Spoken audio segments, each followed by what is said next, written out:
It's TGIF, but it's time to party time. It's movie night tonight.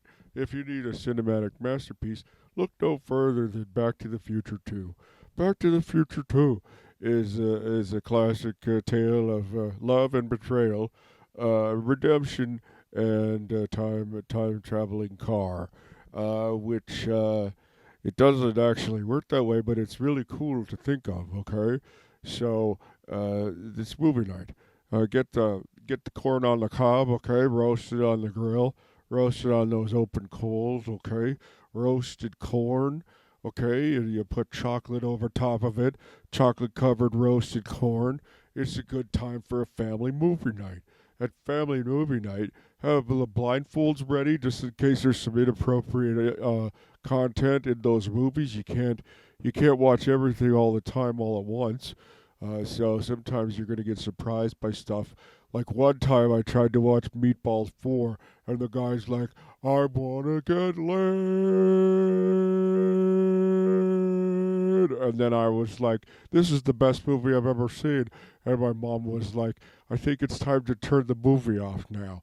You don't really want to get into that kind of situation. Same with Robocop, because you see, well, come on, Mom, it's like a Frankenstein allegory. And, oh, yeah, you're right, it is.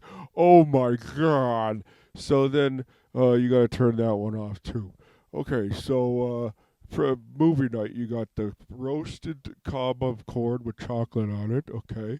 You got your drinks, you got your still pond water, okay? Your swamp water, which is a mix of all the drinks in your fridge with some ice, okay? Okay? And then that's tasty. The sweetness comes from the chocolate. The savory is from the roasted corn. Okay. And then the movie is held by a crank. And you crank that movie on. Or if you've got a bicycle hooked up to the electricity in your house, you could pedal faster so you make the movie go by faster. Or if you got a daguerreotype, then you are sitting there in your living room watching the spinning wheel, the horse jumping up and down over top of the steeplechase. So that's family movie night, okay? So yeah, Back to the Future 2 has been converted into 1,500 daguerreotype strips, and then you play the audio on a cassette recorder. Uh, it's kind of neat. It's very time consuming in that there has to be almost like a daddy DJ situation who can run both the daguerreotype switch. If you have two, that's ideal because then one can go and you can switch the reel on the other one and then immediately tell everyone to turn their attention to the second spinning wheel. And meanwhile, you're also queuing up the audio. So, queuing up the audio and then pressing play on the audio. So, and it's a good idea to know every line in the movie, okay, so that if there's a if it's a good idea to know every line in the movie so that if there's a what's it called when there's a pause and then the sound is not the same as the picture, so you'll have to narrate some of it to cover over some of that. I heard steps.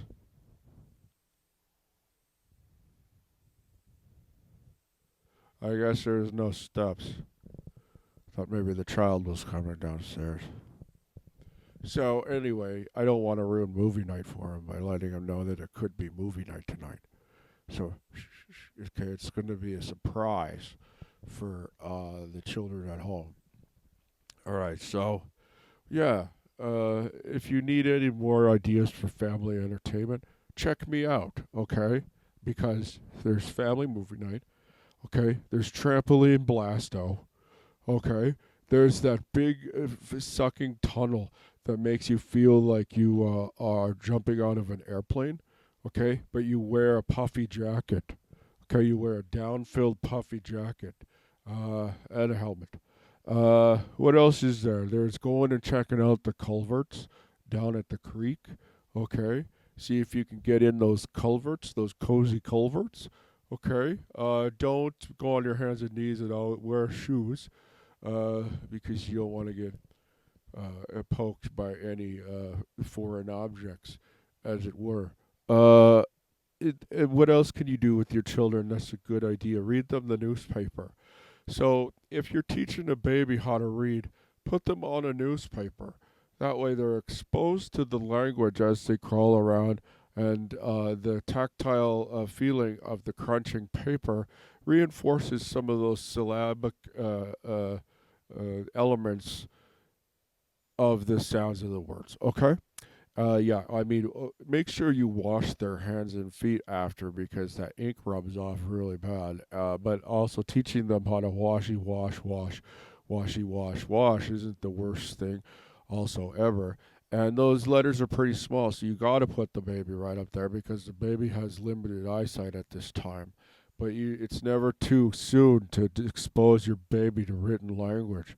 Okay, so you could do that too. Put the baby on the newspaper. And then if the baby poops or pees, they're on top of a newspaper, man.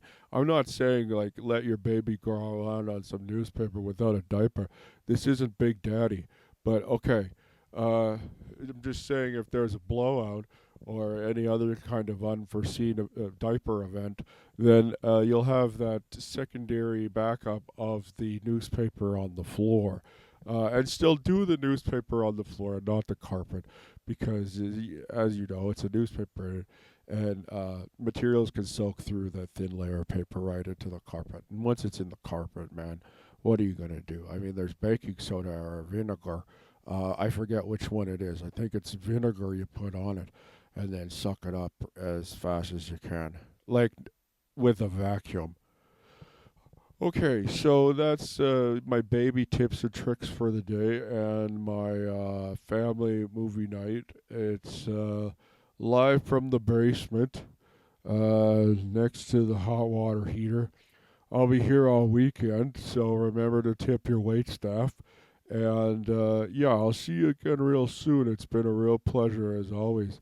Remember, have a great weekend. I mean, you don't feel pressure to have a great weekend, but you could if you want to.